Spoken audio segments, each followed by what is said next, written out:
They're both being pushed in here by MVP, and the TP's coming through. They want to try and fight this around the tower. Velo, Timber chains into the backlines because Enchantress has gone a little bit too deep. They'll find the kill onto Febby at the very least. Oh god, no. No. That's not Dota 2.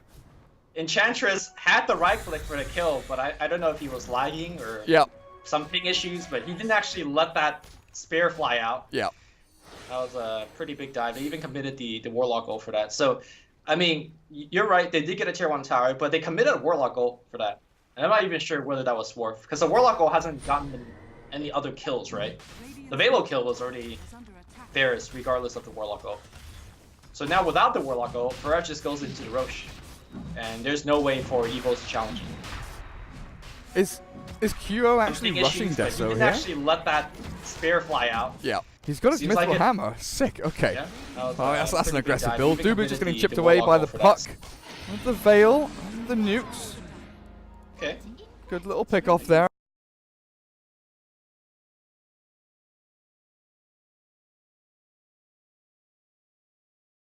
Around the pit, but still unable to stop the Roshan falling.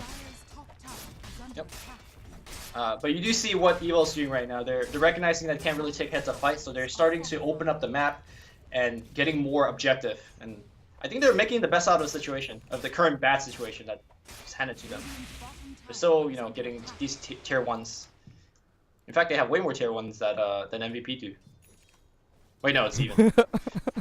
But they're about to ship down an early tier 1 top, so. They've got way more. Way more. No. Way more. I mean, that top tower is at half. Yeah, okay. If we're talking about like percentage HP of tier 1 towers, then EVOS does. More so, the point I'm trying to make is they're able to do this much even though the game is so bad for them, right? Like, they're able to actually get the job done. But QO, you know, usually we see Vanguard into Deso or Vlad's Deso, some kind of preliminary item before that DPS comes through, and that's a nice little move there onto Juggernaut, who nearly just falls flat on his face from Febby and QO throwing a couple of spells at him. You know, just a gust of wind and Juggernaut's nearly dead. He's got his Yasha phase, but really not that many not much strength to call his own. This is a smoke from Forev straight down his top lane.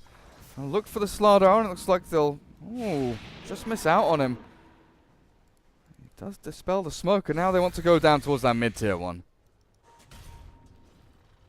Well, Warlock's ult is back up, so if it's time to fight, this is their go time. They do have the Veil as well. Unfortunately, Dreamcoil is on cooldown for about 30 more seconds. Oh, that's a good sentry. Nice intelligent placement there by EVOS. Gets rid of the Observer Ward. That I guess it was kind of an obvious move from MVP. When they smoke top, they get popped. And they want to go towards mid. Have they found someone? QO, he's hunting deep in here behind the trees. He's a little bit alone though. Goes for the dagger onto Warlock, nearly takes him out. The crush is there from Febby as well. Just one more hit is all they need. They get him, there's no golem. And now the spin from Juggernaut comes through, but he is left high and dry. He tries to get in onto Febby, but he's got a spin of his own. One more hit from the Impetus will clear him up. Now the Juggernaut turns to run. Healing Ward is down, and MVP, they've lost the Aegis. I wonder if they can turn and fight this one. So one for one so far. Dreamcoil is here, and Puck wants to fight QO again with no defensive item. The crush will come down, the stick charges are there. But MVP, they're losing this fight relatively quickly as Juggernaut returns into battle, but the Timber Chain will get Velos away a little bit further. Blink and Veil on Puck. It won't be enough to find another catch. Is this MVP being MVP? Like, do they need to make that kind of dive, or do you think they could head a push? I think they kind of needed, like, the plan was like kill Warlock, make sure there's no golem, and then win the fight, right? Right. Stage one of the plan worked perfectly fine. They killed Warlock. There was no golem, and then they split really far. Like they spread to the wind like leaves just floating around. You know, was it Kotl went north up towards Radiant Ancient, so there was no Kotl in the fight. Then two of them went east with the PA and the Rubik, and then Timbersaw was just like, oh god, I'm out of here, gotta run. Well, Forev realized without Aegis, without Aegis and Blink or BKB or anything, didn't really have the ability to stand and fight. So maybe it was one of those situations where they could have waited another, minute and a half. Like the Aegis would have lasted another minute and a half from now. So if they'd waited another minute and a half, got an item on her, so got maybe something else to actually play aggressively into, that fight would have gone a lot better for them. I think it's also the positioning that they had to take the fight, right? Like, the Warlock was in the middle of a patch of trees. And, oh, hold that thought here. Dude, who's going to get caught here out by 3 or 4? That's Blink on Slaughter. So, I think the mindset for MVP was correct. Kill Warlock and go, like you said, but they just had to give up so much to get that Warlock kill that after the Warlock kill, they didn't have much left. And they got punished very heavily, fighting in a, between tier 1 and tier 2 towers. I think you could feel the hesitation, right? You saw the dagger from QO onto the Warlock, then he backed away. Febby went in and got the Fade Bolt and spin, then he ran away and it was like, well, Warlock needs one more hit. We may as well commit for this, even if they realized it was going to be a bit of a messy one. And top tier 2 is going to be what EVOS claims here. Another nice bit of gold in their pockets, while bottom tower, QO's looking for it, but the TPs are coming in mid where they found the Timbersaw with a crush after the blink from Slardar. Oh, Dream Coil. Cancel the TP and Velo will be giving away his life, it looks like, as well. That's a suicide. Removing those Bloodstone charges. Top lane, though. 4F still going for the chase. Enchantress hard to kill, but not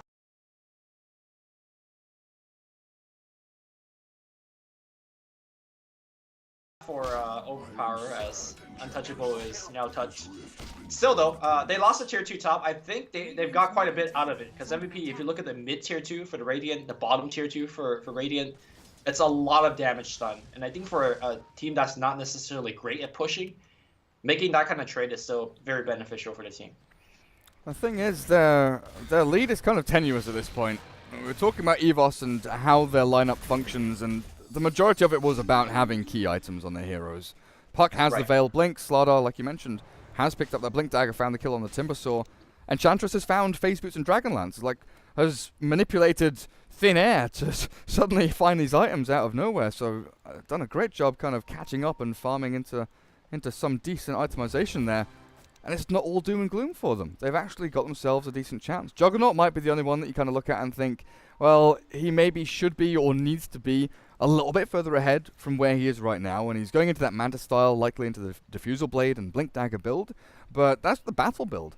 As long as you can group up as 5 as EVOS, go and get these 2 remaining tier 2 towers, contest Roshan, maybe get some movement into the Dire jungle, like we've just seen one ward expire over towards the Dire side of the map, and they've got one even deeper up on top of that little hilltop. If they can stop MVP from farming, while having items and keeping farm of their own, it's a great way to shut them down. Velo, I don't want to say he's exactly caught, but he will be caught in a couple of seconds if he doesn't get the hell out of there. His Slaughter is coming in with 3 or 4 other heroes. The other thing that I'm quite impressed about EVOS is they are able to keep track of Velo, his Bloodstone charges. Like, normally when MVP is having a stomping game, which they had at least for the first 10-15 minutes, that Bloodstone charge is hitting like 14, 15, 16. But in fact, they force multiple kills on Velo and really have slowed them down. Oh, definitely, and again, they just group up as 5, go for a tier 2 tower. There is one hero, the Puck. You mentioned the kind of split push capability of this Fairy Dragon, that's exactly what they're going to do. Just make sure that, like previously when they've been taking an objective, MVP have done a great job at pushing dual lanes. The 5-man push here is kind of what you go for as EVOS. You group up as a big core group, and MVP have been exploiting that a little bit, so it's nice to see the Puck address that and actually go and move across, and now even TP up towards the top lane. We've got the glyph on the tower, and Puck wants to try and get the deny in here, but the damage is pretty immense, and now she's gone a little bit further back with a Blink Dagger into the trees, does find some safety, but wants to fight some more. The phase shift is there, QO. Dream coiled, now the DPS, QO, he might look for the Puck, the phase shift again keeps him alive. Francois is juking him around and found a kill on the Phantom Assassin. Now he just fights back into the Timbersaw, jump forward, but the TP's there, got the crush, they've got a golem. Yeah, drop the ulti, take those Bloodstone charges away, down to 5 for Velo and EVOS. That Puck just like single-handedly outplayed QO and the Timbersaw. Oh my god, that was one of the best baits I've ever witnessed, like in Dota 2. It's the fact that he came in with very little HP and orbed into the enemy team, and your PA, your Timbersaw, I was like, oh, that Pug's an idiot. Let's go for a free kill, but jebaited. Febby blinks forward, but he's got orbs. Honestly, that's what I'm thinking. Like, what the hell is Puck doing? You're alone. You're not able to do anything. You just don't have damage. You can't kill people. Just like flapping around, doing whatever the hell it wants. Roshan will be up in about 1 minute and 20 seconds. And this is where you see EVOS, you know, really start to lay this on thick. They've got heroes moving in towards mid, forcing out waves. At least the Juggernaut will be able to shove down bottom. As long as they keep this sort of bottom, you know, third of the map over the river, stopping MVP from just walking into the Roche pit and taking it freely, forcing them maybe to move up towards top. They've even, dude, look at me, they've even got a Satyr top, being micro to push waves. They've got like triple range creep with a Satyr, just like, okay, I'm a split pusher. Not just the puck doing the job. Oh god. Farev right into the jungle and gets Enchantress skill. Now the split push normally quite good against the cores like TA and Ursa, but you still have Coddle, so you have a lot more global movement, and you still have a Timber. So even though the wave is shoved in right now and Fabulous X is pressuring the tier 3, they have methods and ways to deal with it. Which so far they have not elected to do so, but they have the tools. Slardar. He blinks away there, realizing he was in danger. He wanted to go back in, it looked like, for a second, but he's got Force and Blink, as well as a TP scroll to get out of this tricky little spot he's put himself in. But MVP, all of a sudden, on the back foot, being forced to defend their tier 3s. Juggernaut now has a Blink Dagger on top of his Manta style. They're at least getting a bit of traction on the map as Puck goes in for an illusion. Unfortunately, that's not going to be a kill you can take, and Dubu nuke down with the orb across. They'll look for the Dream Call onto the 2 as well, but the Rubik jumps away. I'll find Total at the very least. The Blink Crush not going to land onto anyone. Febby wants to battle, crushes back again, but still, I'm going to lose your life for that. In the meantime, Velo chains back to safety. But this is the thing, MVP, they seem a little bit disjointed, you know? Yeah, Kato had recall that fight. I wonder why he didn't recall in Farev. I guess it wasn't a fight that they want to commit for, but now suddenly, you know, you talk about how keeping MVP away from Roche. In fact, it's going to be EVOS taking Roche. I think this MVP lineup depends on the Aegis so much. Like, they're already not good at taking objectives. They need the Aegis to win the fight and then to take the objective. Now one of their biggest advantages stripped away from them. I don't know, man. Not such a one-sided whitewash that maybe we expected coming into this series. EVOS, they've stepped up and come into play, you know.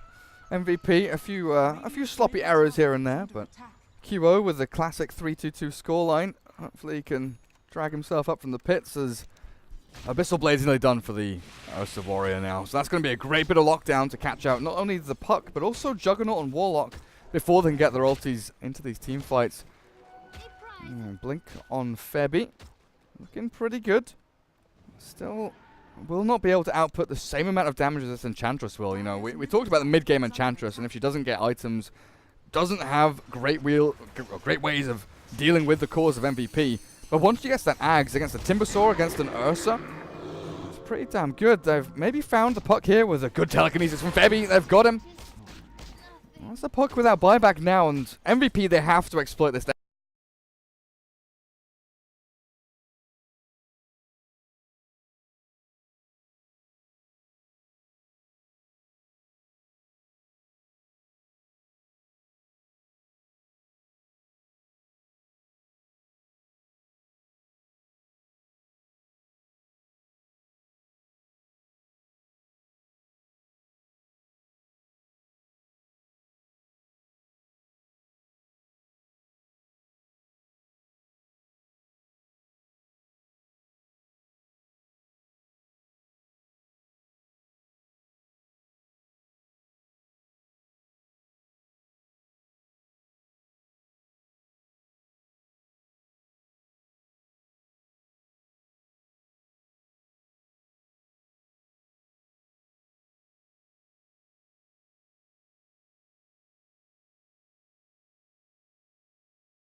Типа станчик. Нет, не типа. Донается будет? Ну, да. Ну, сторону забрали. Слушай, уже неплохо. Просто на пустом месте страна упала. На самом деле вообще ничто не предвещало беды. А, еще и Рубена подловили. А он-то как? У него тоже тпаута не было. У кого тпаутов нет, все поддавались. Урса. Я думаю, задача максимум выполнена. Просто поубивали героев, снесли сторону, все отлично для MVP. Севич, ну и ультимейт есть. И не страшно. Юл. Да, не возьмете вы. Какой? А, вот так может быть. Пашечка. Шел дагер? Не, убегает Урса. Еще Дримкоил потратили, ну... Да никуда он не будет убегать, сейчас его убьют.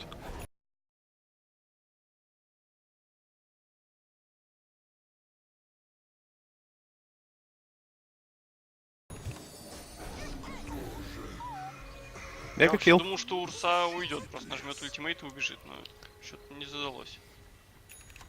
Фантомка не сходил помогать, могла бы на самом деле блинкануться там. Да, у нее КВ Кого-то было. погрызть. Чудить.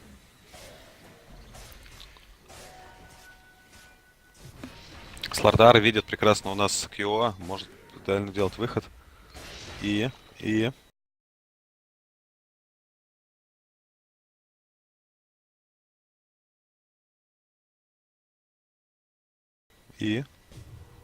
Ну что ж ты делаешь-то? Кстати, он стан потратил, но Пашка не будет здесь грызаться, прекрасно понимает, что может оказаться здесь охрана. Лучше повременить с этим делом. Так, в медле стычка будет. Тимбер жив, Урсы нет. Телекинез пошел, Джиггернаут без Фьюри, можно попробовать, через Монолик остается без маны. Тут же, ну, арканчики дали, Фантомка запрыгивает подходит. пытается убить Варлока, есть дроп голема. Он прожимается БКБ, и Го просто начинает бежать. Задувочка пошла, подцепит ли Джаггера, не подцепит. Просто на халяву убил сейчас на самом деле Варлока. И Голема потратили еще у нас EVOS. Ну, что-то начали фейлить. На самом деле у них такой хороший отрезок был, когда они все отыграли. Ой, Пак чудит, будет ли вижен по нему, Пак сныкался. Вот он задувка его увидит, пошел телекинез, есть монолик, есть крит, блайндом оказывается на хайграунде, он должен уходить отсюда.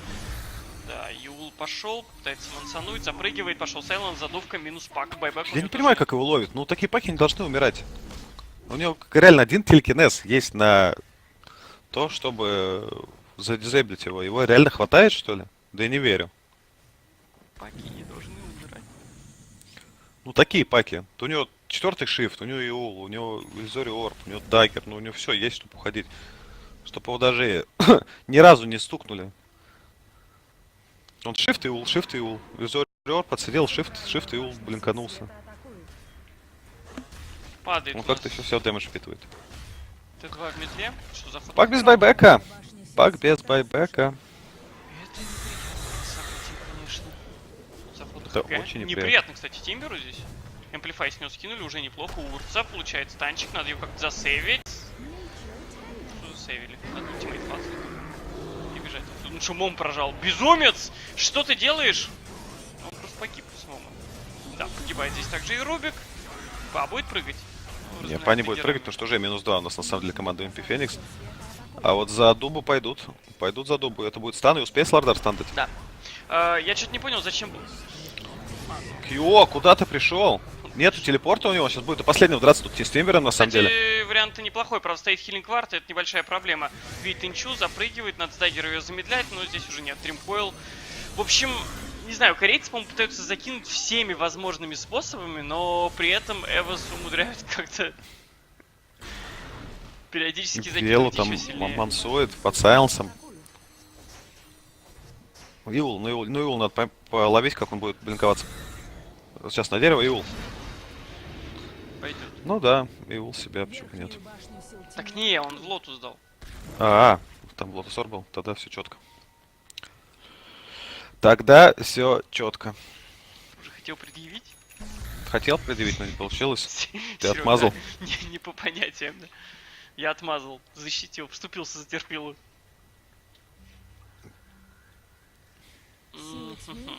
А посмотрим, общие графики пятера. Хотя десятка в какой-то момент уже была, когда они сторону забрали. Так, разминают Пака. Не особо размять. Я не знаю, что мутят сейчас MVP. Судя по всему, им придется ждать следующего Рошана. И только после этого заходить. Что пока не получается. Ну, не похоже на команду, которая имеет великолепный тимплей, который великолепно дерется. Что-то у них сейчас не то. Не та команда, согласен с тобой полностью. когда они реально бегали под товара и всех стирали. Ну что, МП не хватает, реально. Так кор был важен вам этот? Ну, так бывает. Ой, как больно Джиггернаут, он ультимейт плацает, получает, сам пошел мне слэш, здесь же Йо уже дримкоил, надо нажимать БКБ, прыгнул, стер пока никого, иллюзию, падают големчики, Голем. далеко, но не уйдет отсюда инча. Банды надо Эдену давать. Замедление это, ну... А вот почему на катапульту? Что делает Кво? Кво, остановись! Он пытается мансить, конечно, пошел по ошибку инча, но он отсюда не уйдет. Тимбер отсюда тоже не уйдет, потому что он абсолютно без маны. Я не понимаю, что происходит с корейскими богами войны. По-моему, эту войну они проиграли, Смайл. Эту корейскую войну? Эту корейскую войну они проиграли. Я не знаю, что творила ПА, типа, никого зафокусить не получилось, половина времени тыкала в крипов. Ну, это косяк, если честно. Такое обычно и не прощается уже.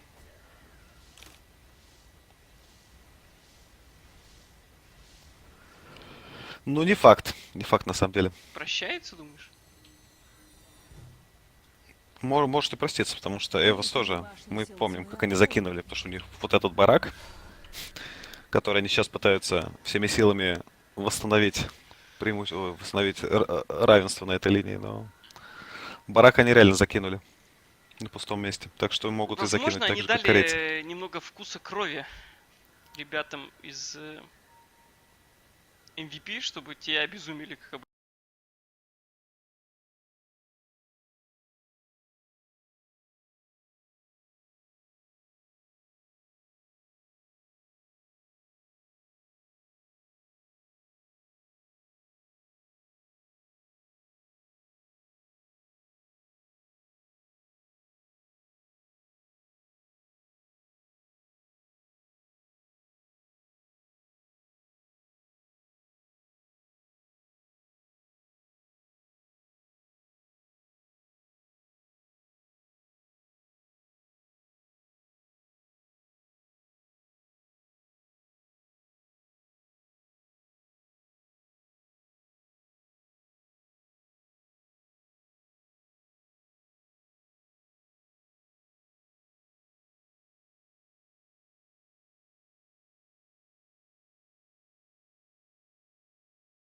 A real nice, refreshing view of this brand new team going up against MVP, but sure, they've had a few little errors here and there. They've been a little bit wonky from time to time, you know, the initial laning stage with the Enchantress, but they've got like a clear view of how to win against MVP's lineup, right? Take control of Roshan, make sure they don't get that Aegis, and time again, we always see EVOS fighting in this area, down around the Roche pit, towards the Dire Ancients, just forcing MVP away from the Roshan pit when it's about to be up, but also on the flip side, fighting kind of around and near their base or near choke points when Roshan is down. You're utilizing all their big team fight ultimates and the ability to defend high ground. I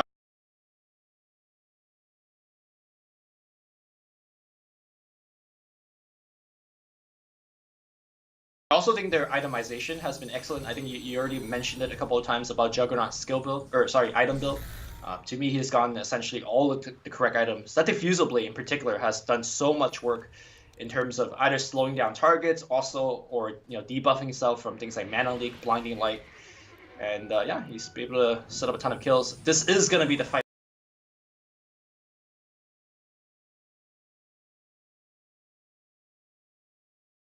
of the game, though. If MVP wins this fight and gets Roche, that could be a big one. I most certainly could. And guess who is going to get found? It's going to be the Warlock, Abyssal Blade, into the Ghost Scepter, and Eden will drop. The chase continues as Puck, trying to escape, will blink away back to the haven of her own base. And Roshan, what's that, 20 seconds, 15 seconds until respawn? MVP just going to stand in the pit and wait for it. Or not. Or Ferem might just blink out and then it spawns right after. No, don't say that. Does he have the patience? Of course he does. Forever always has the patience. There we go. Alright, there we go. Roshan shot first. Dude, Ferrer had the long con, man. Went to secret, and then the patience. Back in the major, boys. Oh, yeah. Oh, yeah. Is that an Invis Slardar? Oh, yeah, that is an Invis Slardar. And that is a dead Rubik. Roshan's already gone, though. Aegis is there, and give it to the Phantom Assassin now. The Mana Leak onto the Puck. The Yule Step up into the air as Velo looks for the damage, but Phase shift. Where's the puck gone? Blinks back down towards the south. Forev might look to chase this one. Doesn't have the blink, but has the Abyssal Blade. The battle continues. QO, Omnislash back onto them. It's jumped to some creeps, I think, at the back end, and they've actually finished off the Enchantress in the meantime. Slaughter has no mana left. The puck jumps back in, takes the Aegis away, but the spin stolen by Febby. Looks to go in. Forev needs the blink to come off cooldown, but he's getting chipped away at. Can't jump into the fight again. QO, he's found a target on the side. The puck phase shifts away, and they need to switch again. This puck is causing so many problems, and guess what? They've got the rock, they've got the Warlock ulti, they just need to throw it down onto 2. The Fatal Bonds are there as well. Juggernaut spins forward, and PA looks for the puck, but the Yule Scepter has phase shift and a blink dagger, and this puck is absolutely disgusting. There is no touching the Fairy Dragon of EVOS, as single-handedly almost outplays, outmaneuvers, and pisses off MVP as they chase her around the fight. I mean, can you make the argument that MVP perhaps shouldn't be chasing the puck, but at Yes. the same time he does offer a lot of damage and disable to the team, so it's kind of like a do or you don't. I don't even know what I'm trying to say, but pick your poison, and they went for the puck, thinking they could kill the puck quickly, and that was the big mistake. Alright, Valo's trying to mix up the base defense, but like I mentioned earlier, they are not as good at base defending, and now look at Valo, suddenly, Oh, man. all 4 members of EVOS jumping on top of him, and he's dead. It's Multiple racks. It definitely is like a damned if you do, damned if you don't scenario, right? Yeah, that's the phrase. Thank you, man. I got your back, don't worry. But yeah, the puck offers so much magical damage. Oh god, they're going to go in again. They've found another. Down goes the Kotl. Enraged from the Ursa. It's not going to be enough. They're just held in place with Lotus Orb there. It's not even bouncing anything back, and down he goes. Back from the Ursa Warrior will come into the fray again.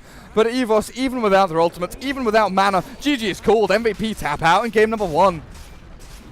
Ho ho ho! So one thing I have to kind of mention is that Puck, we saw his spectacular performances, but we also got to remember that he had a weak laning stage where I think both of us saw him taking more daggers than he should. Yep. And I think that's something that he could improve upon. Also, the second thing I want to mention is that the Enchantress pick, I mean, we saw him not able to do that much early on, and I think we're both criticizing perhaps that he should have been giving Slaughter the safe lane, or giving him the safer lane by being in his lane. But once mid game came where he had the items, we had Dragonlance and Aghanim Scepter, couple that with Untouchable, he was actually so difficult to kill. Like Ursa could only kill him with the charges of the Overpower, and PA could only kill him through Blink Strike. Once those two kind of attack modifier has gone away, I saw multiple times in the team fight, they're struggling to swipe their sword or whatever at the Enchantress. Enchantress is like, spoink, I'm out, man. Like, and they spent so much time chasing the puck, chasing the Enchantress, and allowed the rest of the 3 heroes, the Slaughter in particular, to get off multiple stuns in team fights. So I felt like MVP's lineup got exploited in the sense that they took advantage that they kept wanting to fight, but they were going for heroes that it was super difficult for them to kill.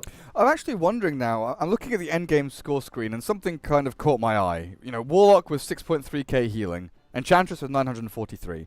The 2 heroes on the Radiant team that could heal. And MVP didn't have a single hero. And then that kind of triggered something again in my brain. Why didn't MVP buy an urn? That was like MVP's item for a good year and a half, was we buy urn, we fight, we get charges, we use it aggressively and defensively, we use it to push high ground and win team fights. And this game they had no urn. Yeah, I would have to say that urn I think normally goes on a hero like Rubik. Yeah. Would have been great in terms of at least canceling the blink dagger on the puck, but more so sustaining their push as well. They could have also gotten a mech on the Kato, but I guess Kato was more so playing the 5, so he didn't have to go. But I don't want to speak too much on it because Febby might write another blog post and it'll be bad. So I guess into game 2 we go. Yeah, we'll cut into a break. We'll go into game 2 in a little bit. We'll see you guys in a few minutes.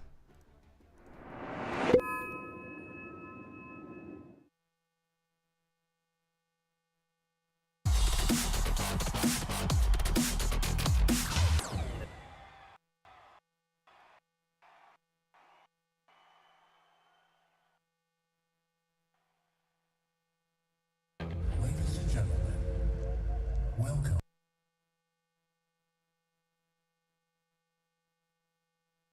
to ESL.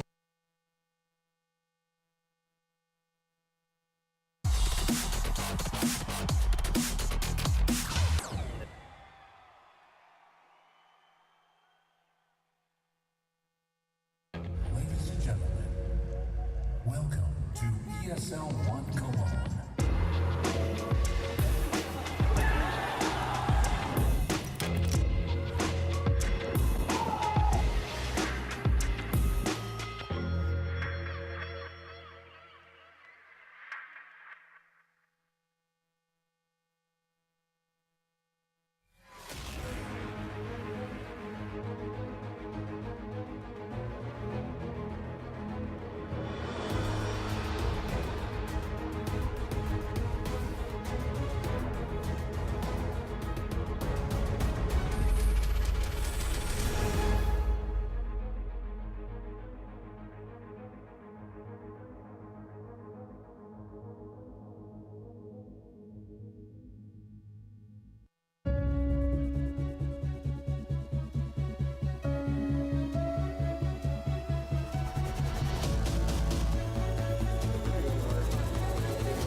Ladies and gentlemen, everyone, welcome to ESL 1.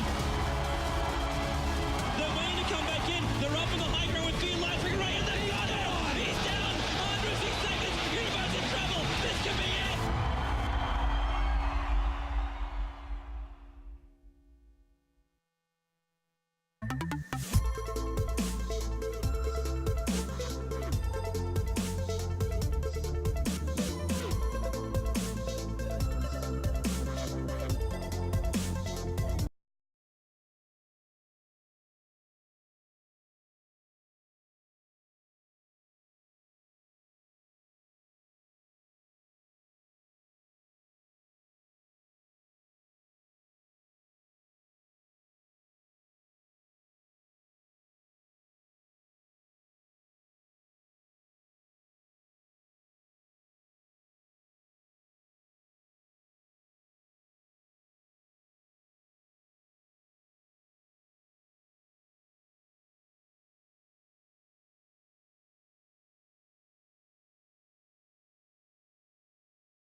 And the course in return, not only do they kill off the OD, they get the Ogre on the far lines. It's taking a little bit longer than they thought to, as he imprisons up and then gets pushed away. Fly, where's your damage? S4, no one!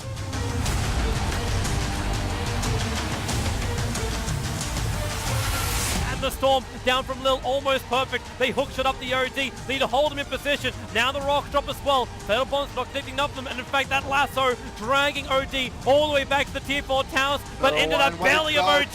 This is it. GG, well played.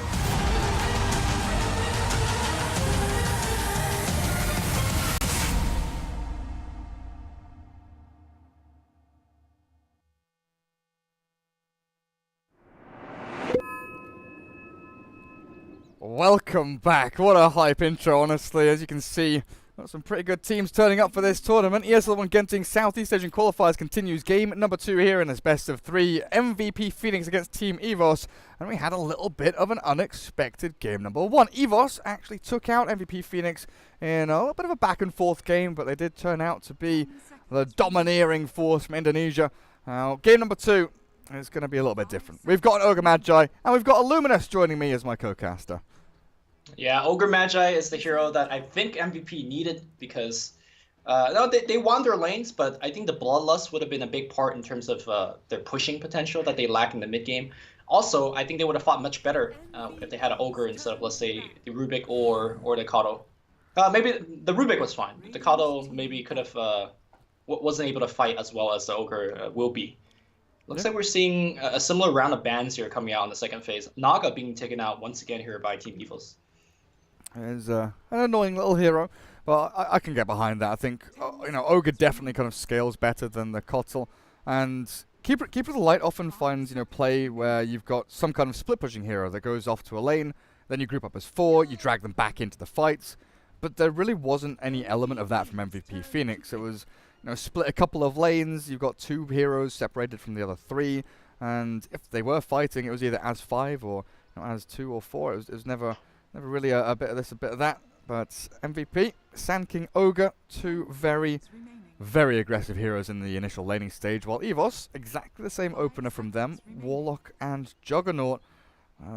I'm excited to see what Francois brings to the table because, looking at a couple of their previous drafts, sure, he played a great puck in the previous game, but his Invoker was amazing in their previous series. In this qualifier, I know he plays Dragon Knight as well. He's not just a one-trick pony, he's got a few heroes up his sleeves. Yep, but I would give money to see that puck again because that was some good stuff. Maybe not this game, but could be the game 3 if there is going to be game 3. we have Ancient Apparition being selected here by MVP. So first of all, it does a couple things. The Ancient